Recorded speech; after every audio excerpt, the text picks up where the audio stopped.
মেহনত এই এনে যাও দাওয়াত দাও ওনে যাও দাওয়াত দাও জমাতে যাও দাওয়াত দাও জমাত কি জমাত বাড়িতেছে দিনের মেহনত করতেছে যারা নাকি এখানে থাকে তাদের জন্য নতুন নতুন মানুষ আইতাছে ইসলাম গ্রহণ করতেছে তাদেরকে ওযু শিক্ষা দাও গোসল শিক্ষা দাও মাসা শিক্ষা দাও কোরআন শিক্ষা দাও নামাজ শিক্ষা দাও এইভাবে মেহনতের মধ্যে মেহনতের উপর মেহনত আজকে আমাদের হযরত জি দাওয়াতে বরকাতুহুম বলেন মসজিদ को মাদ্রাসা में बदल दो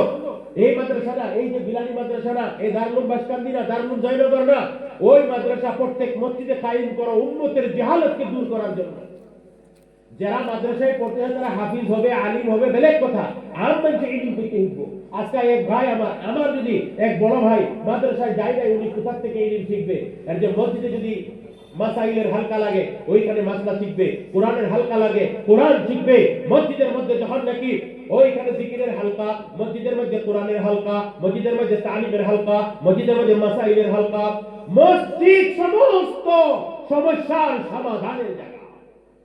এর জন্য তালিম ইলম কোথা থেকে মসজিদের থেকে ইলম যাইতো মাদ্রাসা থেকে ইলম যাইতো আর মাদ্রাসার মধ্যে পড়ে স্পেশালিস্ট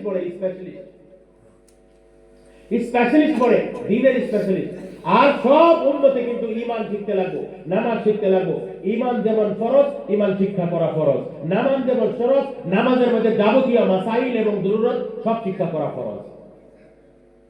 আমি মাইকও কইতাছি এই উগারের তলে বইয়া বলবি না আমরা মাইকও কইতাছি আর বুঝালই এর লাগি উম্মতের দ্বীনের পিপাস মিটাইবার জন্য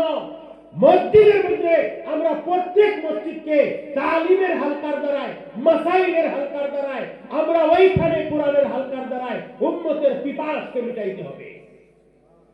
এছাড়া কোনো গতি নাই উম্মতের এই ইলমের পিপাসকে কারণ জাহিল যারা নাকি থাকবে জাহিল মানে যারা দ্বীন জানে না ওই মানুষগুলি প্রকৃতভাবে আল্লাহর হুকুমগুলি মানতে অসুবিধা হয় একজন মানুষকে বহুত দিন কষ্ট করিয়া তার